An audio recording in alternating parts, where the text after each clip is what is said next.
In today's conversation, we are meeting Shubhi Sachan, who's the founder of MLI, Material Library of India. Material Library of India is working at the intersection of design, sustainability, and waste innovation. After working with global luxury fashion houses, Shubhi shifted her focus towards materials, consumption, and the growing waste problem around us. Through Material Library of India, Shubhi is now helping industries and designers rethink waste as a resource rather than a liability. Her work around circular materials, material literacy, and conscious consumption is creating a totally new narrative. In this conversation, we talked about her journey and the idea behind MLI. We also talked about how the future of material and waste management is evolving. I believe this is one of the most important podcasts I've done lately. Let's dive into it.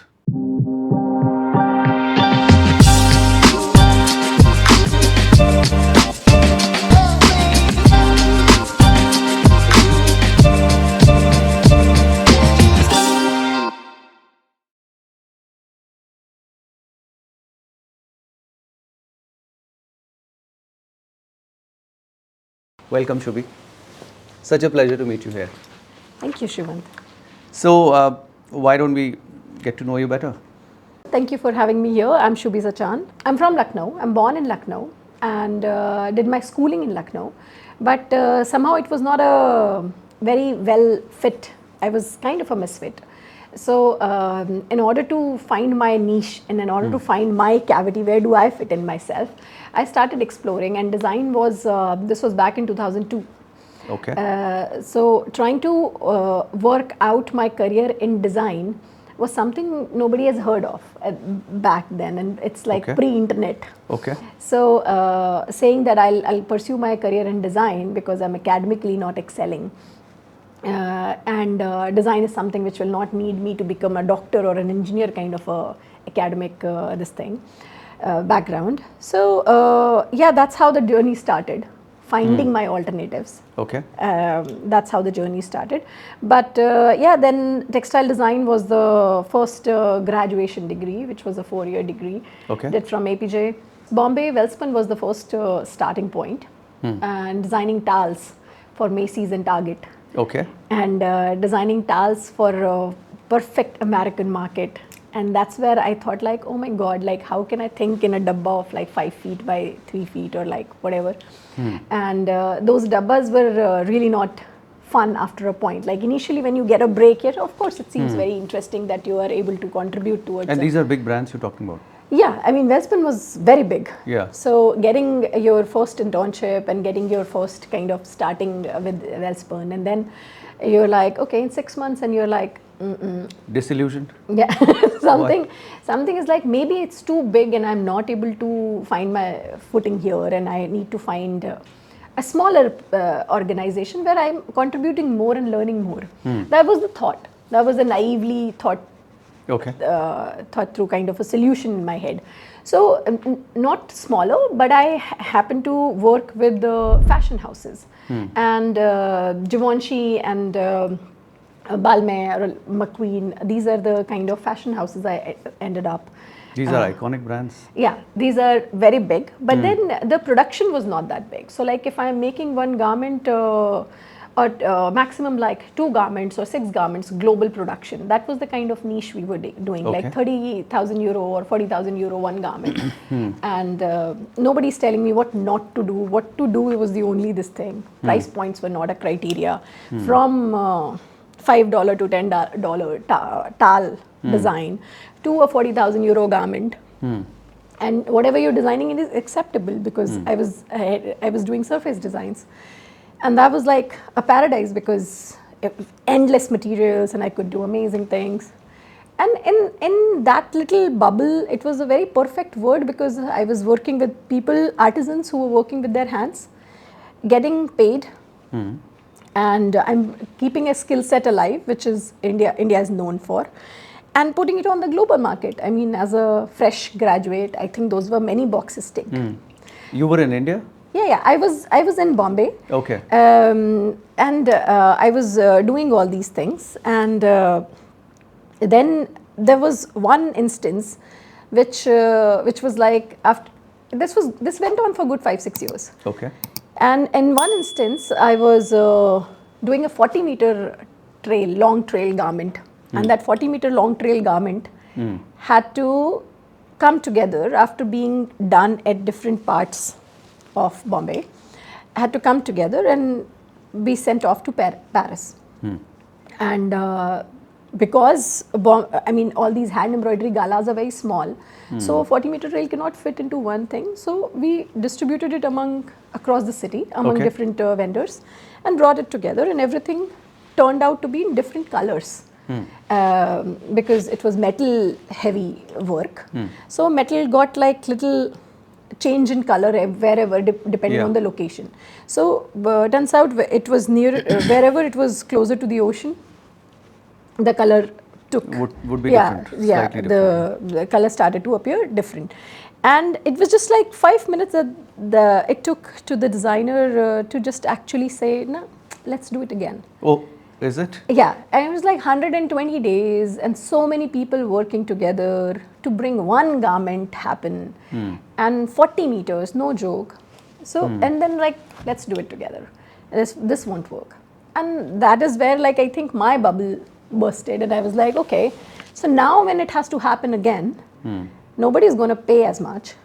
Okay. Everybody will be crushed into pressure to do it to the same perfection level as we did earlier, and without having the same amount of time. And everything will not be as is, right? Insane kind of pressure, right? Yeah, and fashion industry is known for that kind of pressure, that you have to turn around things like in absolutely no time zones, and then things will be checked with the hand lens. So 0 mm will be checked with the hand lens as if it has to go in a medical brain surgery kind of a precision. Yeah. So those kind of things were absolutely amazing and mind-boggling, and I think that was my point where I was like, how do I make this conversation flip around? How do I started seeing all those things. That, oh, there is so much waste coming out. Oh, there is so much of rejection. Oh, there is. So till that point, I think I was in a happy word. And that happy word started to go on the other side where I'm noticing all these flaws and seeing like fashion not doing the way I want it to be. And that's when I a very naive thought that everybody went, all these people who I worked with, most of them were St. Martin's graduate. And I was like, okay, if I happen to be in St. Martin's and talk on the completely other end of the spectrum and say like, oh, let's do things absolutely 360-degree the other way. Will people take me seriously? Because right now people won't. They're so consumed by this fashion and this brands and all these things. I mean, who would, if you give somebody McQueen, who would say no to it? Yeah, of course. But at the same time, if you just talk about it in a completely sustainable word, and if you show people that what are the flaws or how McQueen can be even more responsible, something like that, that will change the narrative. So I wanted to do that, and hence I got into St. Martin's in London. Okay. And started my journey on sustainability with a very tighter narrative from there. And that's how the whole conversation about materials and research on materials started to take shape. Subconsciously started taking shape 2 years prior to me getting to St. Martin's. But even prior to that, I was doing things, but the rationale was not so tight. So then the journey started to take proper shape. Yeah, so that particular moment you realize that whatever you've been doing so far has to be looked at totally differently. Yeah, or even more deeply. What I'm looking at is pretty superficial. Okay. So what precisely you do at MLI today? So Material Library of India, when we started talking about only consultation to organizations, big brands. So like we did consult Godrej and Boys. And what would you consult them for? So, so very interesting project was Godrej has these 14 different businesses under one umbrella. It's a conglomerate. You all know that. So Godrej being a conglomerate, Godrej will have 14 different businesses, 39 plus factories, which are their own factories, not the vendors we're talking about. And all the waste which comes out from these different businesses, we did a matrix of whose waste, like appliances can go into precision engineering can go into this, that. So it was like a matrix which we drew, and along with matrix, it was prototypes of the materials. So we worked around some 634 odd materials, and it was a huge map covering the entire studio, and then pulled out 12 different materials, we prototypes, to showcase that how do you, to demonstrate physical actual samples, that how do you convert these, under what pressure, what machineries, what processes, how do you make these into real-time solutions. Okay. So this was a consultation, but consultation with a pretty tactile information. Okay. And data-backed information. And where did this lead to? Did Godrej had clarity of their further action? What is it that they did with the report that you gave them? So it was not report, it was actual samples. Okay. And those samples were ready to be integrated into, okay.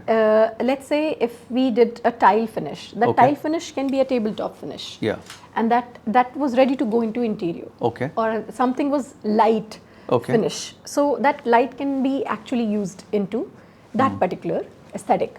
And those were the kind of solutions. Or if we have made sintering was one technology which we were trying to work on for bringing metal back, exotic metal alloys back. So those were the kind of things which we were able to bring back from wastage to raw material back again. So let me decipher it in a more layman language. You looked at Godrej and you looked at all the things that they were producing in their factories and all the kind of waste which was coming out. You created a matrix which could tell you precisely what kind of material is going in, what kind of material is going out, and then you try to figure out a way to utilize things in a better way so there is less waste. Is that how we would summarize? Less waste and better utilization of material in such a way, save cost, save time, and save the negative impact on environment. Absolutely, is that how and we a will... plus plus.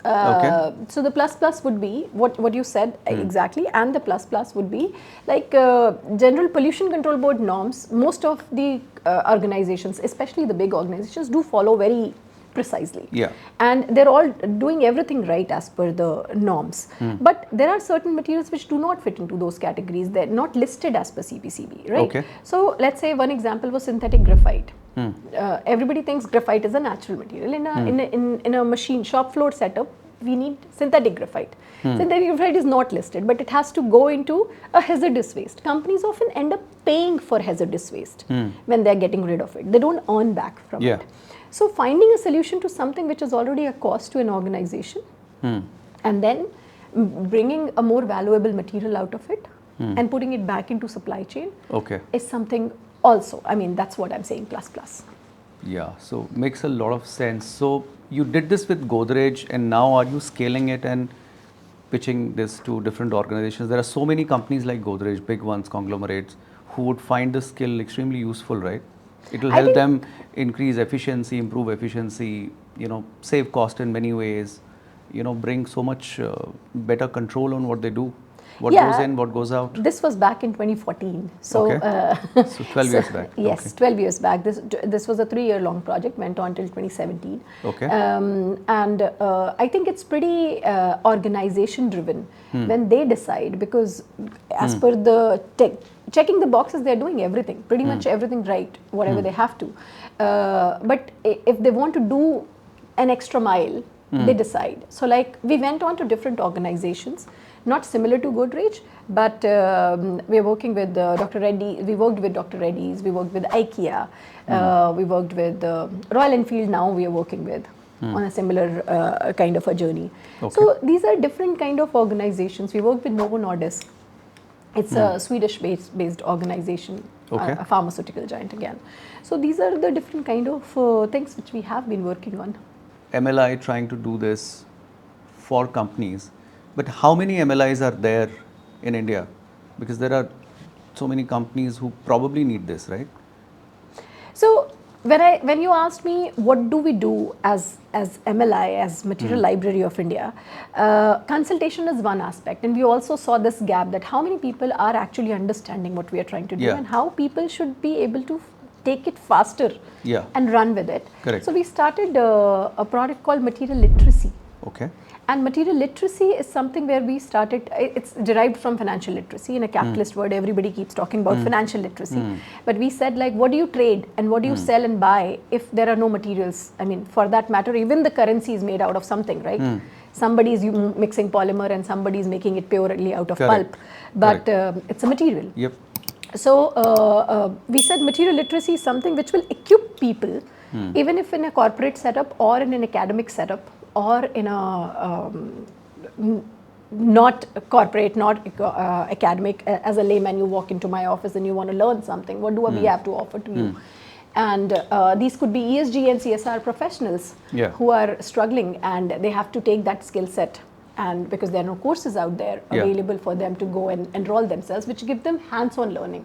Probably policy-based courses are many. So material literacy is one such product which we coined. And we started working on it in 2018. We took it to many academic courses. Okay. Now we are starting it as a first-time archive also in our space. And that archive will enable people to come, see, absorb, engage with materials. So Material Library of India, after so many years of existence, is finally coming to its true essence of its name, that Material Library exists for a public. Truly becomes a library. Yeah, truly becomes a library, which has not been the case. What you're doing sounds like something which will have a massive impact in times to come. Did you always want to create an impact when you started your journey? I don't know what kind of impact was possible at my end. That was not clear. But definitely something was not adding up. So let's say if I was trying to revive old furniture at some point back in 2010, I don't know why I was doing. There was no watertight rationale, but that felt right instead of going and buying a new one. So that rationale getting more and more tighter happened over the period, and that's where you start to see, and these terminologies also become more prominent in the market, to say like impact-driven businesses or social impact kind of a startup. These were not there when I started. It's very easy to say ki we are creating impact, but the idea is that today if you say recycling, you might mean something else. If I say recycling, I might mean something completely else. How do we all speak in one language if your ABCD is very different from my ABCD? And that's where the gap lies, and that's where the systemic change is what we are trying to bring in. And I think that's a very long-term impact. What is your plan, vision to scale this? Scaling this could definitely happen with the help of technology. But scaling this can also happen through centralized bodies such as ministries. Okay. So we started engaging. I mean, we did not plan to be in Noida at any point, but past 4 years we have been in Noida, 4 to 5 years. And since we were here, we happened to engage a lot with ministries. So Ministry of Textiles is one such body we work very heavily with. Okay. So dissemination of the knowledge becomes a central core part where people are ready to be ready to hear it more seriously and to take it further into their own. And then now we are embarking on a journey with Ministry of Education where material literacy is becoming a part of credit course system. Okay. And these kind of changes, I think, makes the impact faster and makes our journey worth it so far, and from there on the scale gets more and more. So from the time you started to now, how did you see this evolution happen? So from the time we started, I think could have been a great amount of struggle, right? Initially, because people wouldn't understand what you're trying to do. Oh yes, we were speaking Russian and Hebrew to people. We were not speaking English and Hindi. Guess. Yeah, you want circular economy. Can you draw it and explain? What does a circular economy versus a linear economy? So what would you do? You will draw a circle on the whiteboard? I mean, without drawing a circle, you have to tell them what you're doing right now. So we would rather draw linear economy. Okay. That you mine, you take these things, you consume them. I mean, you manufacture, you consume them, and then where does it go? You don't know. You just lose it. I mean, today if you have to discard this, is there a place you will discard it? You don't know. We don't know, yeah. Yeah, you don't know what is it made of. So who will take it? Who will value this? You don't know. So, I mean, then there is an open, vague area, and we are buried into it. Hence, so many landfills. Yeah. So many open landfills. Yeah. So we rather started drawing a thing which they are practicing right now, which they can resonate with better. Rather than saying what they have not worked on, how do they resonate with that? So we started showing that this is a linear economy and this is how you live. You go buy a shirt and you don't know after like 10 months or maybe 2 years where to put it, and you just throw it. Yeah. Yeah, if there is a taker, takes it, but then after that taker also, or a pair of shoe, where does it go? Nobody knows. So these are the kind of things which we started telling people. Yeah. And it has been quite a long journey and quite a struggle-filled journey, but I think we have been able to work with clients which people thought would never understand what we are trying to do, such as ministries, such as government themselves, and such as conglomerates and corporates. It has been a very successful journey on its, if in a capitalist word you mark the success with the money, it has not been an unsuccessful journey, it has been a successful journey. I'm trying to visualize what you helped me see, which while in the hindsight we all know, but we never really care, right? So I bought this shirt, and in the journey of this shirt, I am probably one station for it, right? It would have started from somewhere, then it's with me right now. I don't know where it will go. Now that's a problem of every material that we touch. Yes. Isn't it? Yes. So there is, I think, probably a need of a massive level of education to tell people that you have to be conscious of the material that you're using, because eventually if you don't dispose it off correctly, or if you don't understand that it's made up of so many things, some of it may be very toxic, you will eventually damage the earth. And while you may become an armchair activist, hashtagging save the earth and all that, you are actually damaging it, right? That's the beginning point. That's the beginning point, that we have been told and we have been fed that we need it all. We need very little to survive, and we need very few things to survive, and it's okay to keep on using them very, very nicely and consciously, buy nice things and buy limited things. But to answer your question, yes, there is these kind of things happening. And if I talk about alternate learning from academic level, there are very few schools out there, which one such a school is where my son goes, where it's alternate learning. Okay. And in alternate learning, he has been told that you don't need so much, very simple things. Because they could not figure out a good uniform making vendor who is not feeding polyester into the uniform. They have just said wear simple home clothes. So that's the school. And these are the kind of education starting. He's just 8 years old. Yeah. So he's starting out on that journey, and that's a pretty established school. It's been 13, 14 years they're running. So those kind of things are there in the system. Okay. But isn't that only stage one, phase one? There has to be phase two, right? Where you are also told how to dispose it off properly, isn't it?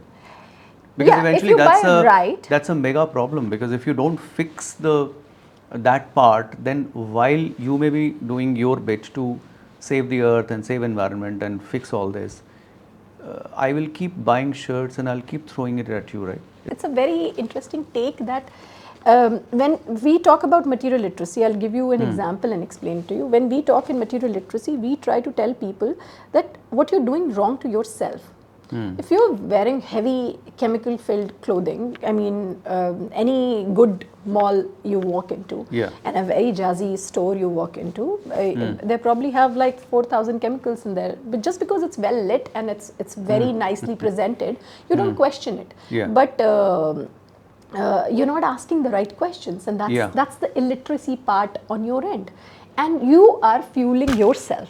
So be it cosmetics. And when I say cosmetics, I don't mean makeup. When I say cosmetics, it starts with your toothpaste.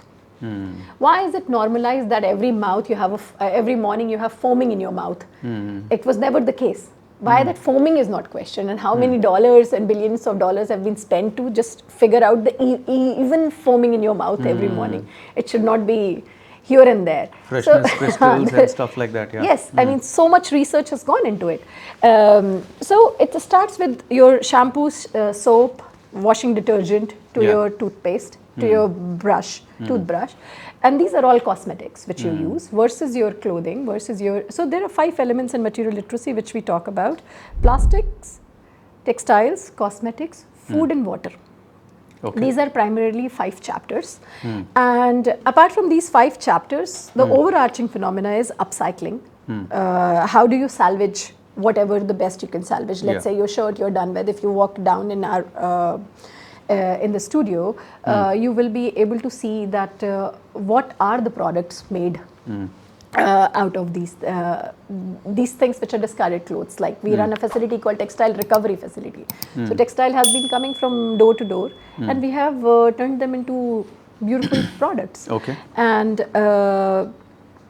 that knowledge has to be shared with other people to use that as a knowledge resource, because we are not a manufacturing company, so we are a think tank and we want to remain a think tank. And then moving further, it's like upcycling is this, then comes recycling and downcycling. Not everything is designed to get recycled. So things by default, if you try to recycle this carpet, let's say, you will be only able to make a downgraded element out of it, not as good as this carpet. So that's downcycling. And recyclable materials are very few out there in our ecosystem, such as newspaper or a non-coated paper. Plastic maybe? No, plastic is not every kind of plastic. Plastic is a huge umbrella. And only the creme de la creme of plastic will be PET bottle. The PET, that's why PET is into so much recycling. And that too, PET to PET, not PET to clothing, which we see in Decathlon or H&M, rPET, and then that's the stopping the buck kind of a recycling. And then comes regenerative. Now, when we say regenerative, if my shirt is 100% silk and that's dyed with indigo, I do not need recycling. Even if I just leave it on the ground or in my composting bin, it will give, while I'm wearing it, it is giving nutrients to my body. And when I'm done with it, it goes back to the soil and give enrichment to the soil also. Now the entire recycling phenomena is eliminated. And that's what regenerative materials are, and that's how we have been living as a nation, as a society. That's how we have been living. So we were not fed with, when it comes to textile, we were not fed with man-made fibers. We were only familiar with silk, cotton, jute, and all these fibers. They were that was the only palette which we had.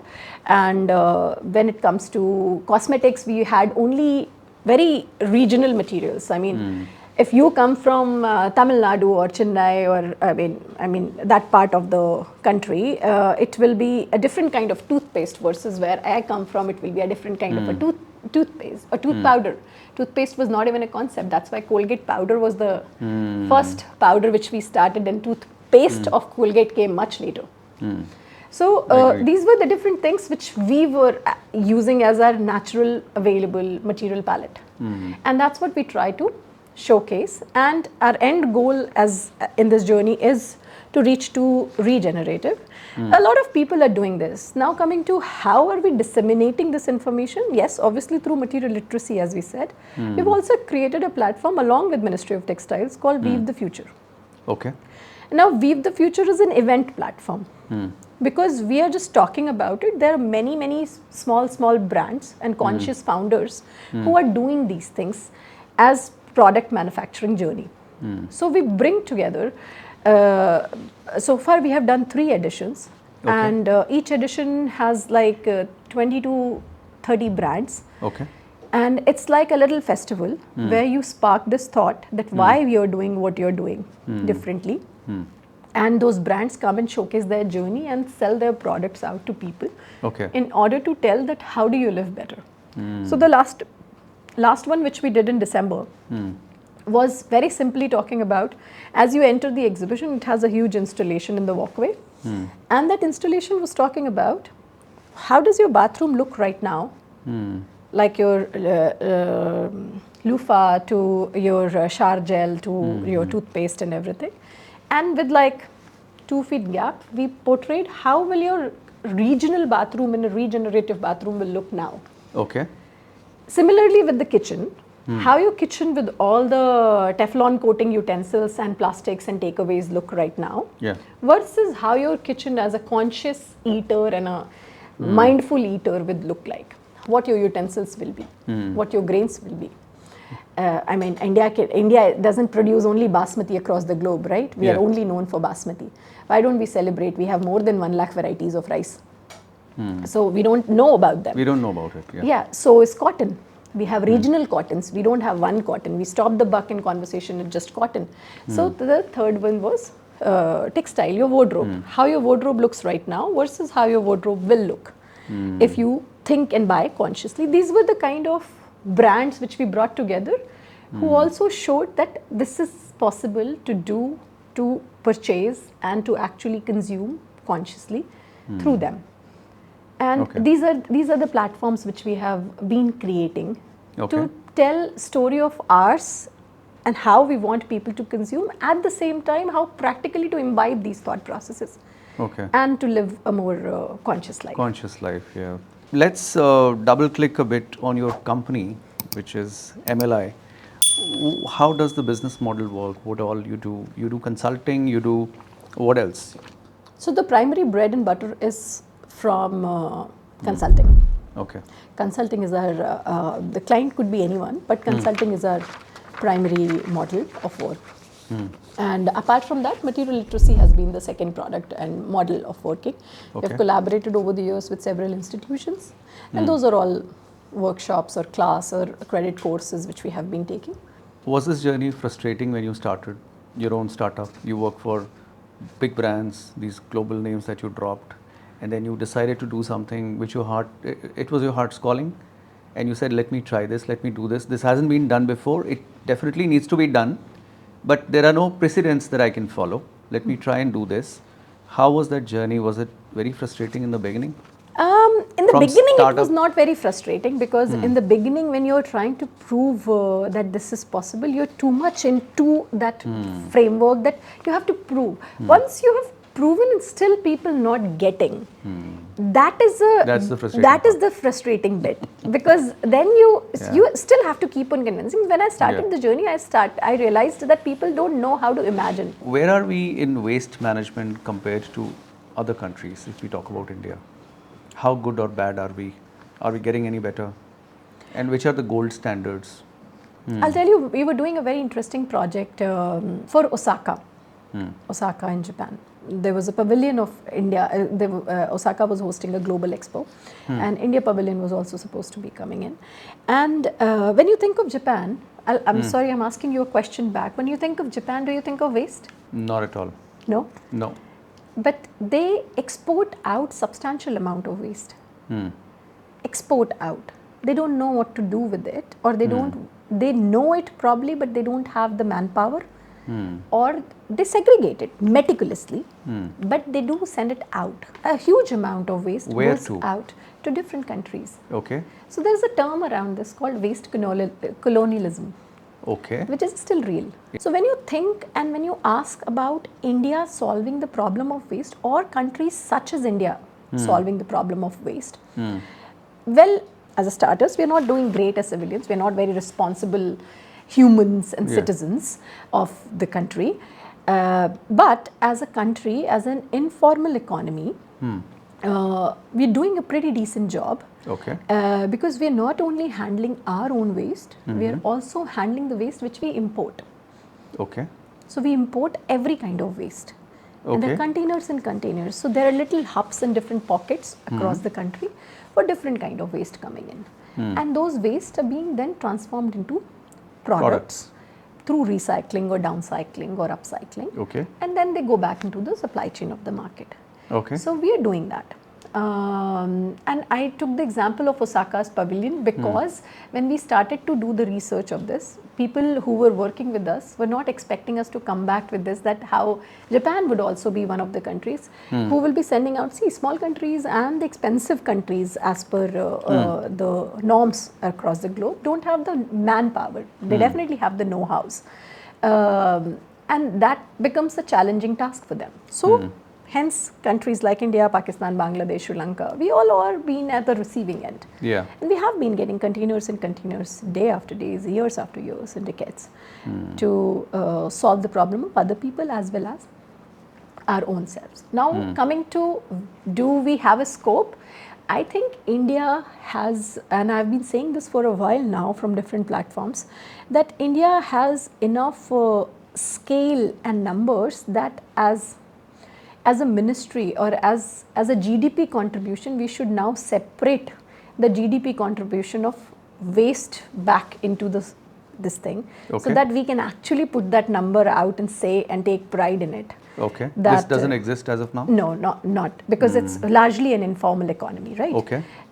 So we should be doing that, so that our own backtracking and formalization should be happening and saying, like, when we are putting EPRs are extended producer responsibilities. So far it's only implemented in plastic as a policy, but it's soon to be coming in textiles perhaps. Then, I mean, these numbers will actually help us say, like, as a collective of these many different pockets of industries, we reverse this much and we generate this much and contribute this much to the GDP back by solving the waste problem. And I think that will help a lot of people. When you asked me separate questions, that how will people see opportunity in it, that opportunity will start to be very crystal clearly visible. Currently it's under the carpet.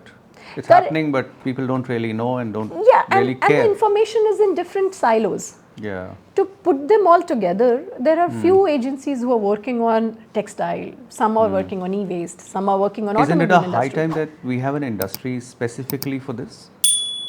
Yes, it is. Isn't it? Yes, it is. Yeah. Especially, I mean, when we are working towards, like, MOFCC has changed from Ministry of Forest and Climate Change, right? We have done that name addition. Yes. So, I mean, now we have those scopes, I think, where we can Ministry take these for things. Circular Economy. Yeah, climate change and circularity. Yeah, climate and circularity. I mean, those are the suggestions. Yeah. I hope it reaches to Yeah. So they watch definitely. this and they call you and they say, okay, tell me what should be the name of this new ministry. And I think there are definitely way more qualified and intent-driven people out there within Niti Aayog and within ministries and within every this thing. I'm sure. It's just the need of driving it out. So social entrepreneurship often comes with some unique challenges. You talked about your challenges, and the challenges are that when people know and they don't follow, right? So in building this initiative, how happy are you? See, if I tell you, or if I tell you that there is a better alternative to how you dress yourself today, it's just, but you will still have bad options. I mean, a cigarette pack comes with a disclaimer, people choose to have it or not. So if I tell you that you have these bad impacts on your body versus these are the good impacts, it's just the matter of you choosing the right thing, right? And that is the status quo right now. So knowing and choosing and then running with it is the only status quo difference we are far from. That everybody is fully aware. We are seeing the consequences. We are in April and we are still hailstorming ourselves, and we are pretty psyched about it, but we are not psyched enough to make any changes about it. I mean, would you stop eating packaged food? If I say you should be doing that, probably no, right? You will still be lingering on to that. So knowing, believing, and actually doing. These are very different things. These are very different things. So you know that you cannot have a drink every day, but if you're habituated of having a drink every day, you probably want to go for it, irrespective, disregarding. In my case, alternate day. Yeah, good to know. But yeah, I mean, that's how the difference is, and I think that goes all across, whether we are talking about political wills or whether we are talking about corporate wills. Yeah. What do you prioritize, and how legitly you see it? Because now our kids are facing it. I mean, anxiety is real. Climate anxieties are real. Anxieties about wars are real. Anxieties about everything which we don't have our control over are real. And to be honest, Earth will be very comfortable without us, right? We are very well aware of this fact. Yeah. So it sounds scary when you say that, but we need to be uncomfortable with the fact that the Earth can do without us and we cannot do without it. I mean, today, very, very silly example I give you, all these people around are very, very limited in a very micro vision. They say animals are a nuisances, right? That's how we talk about. I mean, every society gate, they'll be like, don't feed them here, take them. Tell me one food diet system in India which is not dependent on animals. Every diet is dependent on animals. Be it any kind of diet you pick up, it's dependent on animals. And we share this earth with everyone, right? Including those animals. That is the far remote idea. I mean, we don't see snakes to be our part, we don't see lizards to be our part. But I mean, if you think of your food plate, every single meal, Some way or the other, it's connected with the kingdom. You take everything from animals. So, and you still don't see the connection. That's how limited our vision has been. And I think that's where we need to break. And we need to see that how much we need and where is it coming from. And where does it go, then automatically gets answered. That becomes slightly spiritual. Yeah, okay. Very well said. No, I think we all need to think about these things, because that's the first step towards any action. And I believe action is happening. People are getting more and more conscious. And although the extent of change is not what we may like to see, but probably it will take a while, because we did not suddenly land up here. Yeah. To become worse also, it took a lot of time, right? So to become better also, it will take a lot of time. But unfortunately, it took us only 35, 40 years to become as dumb as we are right now. Sorry for my terminology, but we have suddenly become like, very quickly, we have just like chosen to become super ignorant and super narrow in our understanding and knowing where the supply chains are, knowing हमारा milk कहीं बहुत far processed, सारे वो शहर से बाहर निकाल दो. All these cow shelters have to go out, or buffaloes have to go out of the city. सारे तबेले बाहर होने चाहिए. We got such comfortable. I mean, I was a school-going kid when this was happening. So it did not happen over a period of 70, 75 years. I mean, we were finding our foot, and yet we were not able to comprehend that these are our roots. So that's what we love to call progress, right? Is that the word? Yeah, vaguely, yes, weirdly. So now, some rapid fire questions from you. Favorite quote, anything that you read somewhere and you remember and drives you? Yes, one was, the fool doesn't know it was impossible, hence he did it. Oh. Yeah. And the other one, I would say that the mountains you are carrying, you were only supposed to climb. I often remind myself of that I'm not supposed to be burdening myself with whatever I'm doing. So mountains you are carrying on yourself, you were only supposed to climb them. Where do you see yourself 5 years? Where do you see MLI 5 years from now? What would you be doing? Just one thing which will change 5 years from now, nothing else, the essence won't change. Just one thing which will change from 5 years from now is it will go on a slightly autopilot mode. Okay. Right now it's very human-centric mode. So the amount of people involved, the amount of reach is equally proportionate. And that has to go away.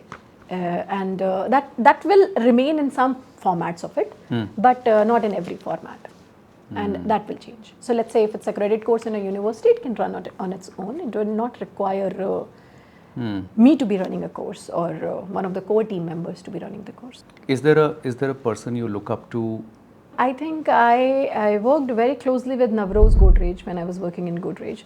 And Navroz and Nyrika. Nyrika is now the director. And I think they were the people, and especially Navroz, because I spent a lot of time. So Navroz was one such person who was like having it all and yet choosing very, very precisely the right things to do, which sometimes even in a larger setup are quite challenging, because you are challenging a tradition, 2 generation, 3 generation worth tradition being set. So yeah, I mean, I was really amazed, and I haven't worked with anyone of that stature so closely again. But yes, I was really impressed with how he saw what is right to do, and he will stick by it. So Shubhi, when you look at India's waste problem today, it's a mega problem, right? Do you think there is an opportunity for startup founders to look at this problem and try and solve it and bring services and products around it? I mean, opportunity, of course, definitely there is opportunity. What kind of opportunity exists? Someone who has this bent of mind that I see this as a big problem, I want to solve it. It's a social entrepreneurial cause that I have in my mind, and I want to figure out something to be done in this field. What is it that they can do? So, if you take a tour around the library and the archive, you will see many such founders' work being archived there. Okay. So, agriculture based being turned into packaging. Okay. agriculture waste being turned into textiles, carbon soot getting collected and turned into inks from the environment. Okay. Shoes across the country being the shoes which are not of use goes to a foundation which they convert back into wearable shoes. Okay. These are all existing business models which people are doing. Okay. The need is to look into which segment you want to go into. Okay. So as I said, like upcycling, recycling, regenerative, these are also segments. So if you try to make, let's say you want to work with the regional cotton of Karnataka, then you work with regional cotton of Karnataka. Let's say you want to work with the problem, solving the problem of waste coming out of municipalities, different municipalities. That's a different niche altogether, Yeah. and they're pretty Big. and very in itself, daunting yeah. tasks and on their own capacities. So we chose to stick to the research and think tank and policy interventions and this and that. But we are choosing to do that because we have gathered the knowledge over the years, and we think that if we get into manufacturing, why do we get into one more product being made? Rather, we share our knowledge of how to make better products with so many other people. But there are so many other people who are making better products. Yeah. They can pick their own niche and they can start their journeys. So what you're saying that there's a huge opportunity that exists. You need to figure out your niche and go deep into it. Yes, absolutely. If something bothers you, let's say something bothers you in and around your vicinity or in and around you, if your son chooses to pick something as a problem solving approach, either there will be a product or there will be a system around it, right? Yeah, absolutely. So either of the ways you can solve a problem. So either you will design a better system around it if you're helping the government to solve it, or you will design a product which will cater to the need to solve that gap. Last but not the least, the core audience of this podcast is startups and entrepreneurs and people who look at our guests and say that he or she is ahead in that journey or the path that I'm trying to get into. What would you like to tell them? You need to do one thing for sure, which is persistence. Like you have to be persistent. You can't hop, sack and jump and still find results. That is one thing. Like I'm like a tree. I jummified at one this thing, and I feel like till the time this is done, I really need to do this properly. And I think that's one aspect which you have started seeing missing in a lot of Younger people. Yeah, it's attention spans and Yeah. focus spans. The second thing is that authenticity of the subject. I mean, a lot of authenticity is missing. So, and authenticity doesn't come from social media nowadays. So, you have to go on unconventional, today's language, unconventional modes to find the authenticity in your work and then bring it back to the conventional ways of disseminating that information perhaps. But till that point, I mean, your knowledges are in different pockets. And it doesn't happen over social media, and it just that needs to be done very, very categorically and with great precision. So being true to what you are trying to commit to and being persistent to what you are trying to do, and no, it's not somebody else's job. If you see a problem and you see a gap, it's equally your problem to address it. It's not, you cannot pass on the buck that why do I? That's not how it works. At least in my dictionary, that's not how it works. If I have seen a problem and if I have been taking a note of it, once I can ignore it, perhaps the second time, third time, I know that I have to address it somehow. Such an impressive journey. Such a pleasure to talk to you and your wisdom. Thank you. Loved it. Some of the things that Shubhi talked about in this conversation stayed with me. It made me rethink about my own consumption patterns on a daily basis. In fact, I was so intrigued by this conversation that I sent my video team to MLI office to see firsthand what really happens there. And it was so fascinating to watch how they look at material and waste so differently from all of us. Let's go and have a look. Material Library of India has opened India's first physical material archive that talks about materials, systems, and story behind them. So in this material archive, we are talking about materials that we interact on a daily basis.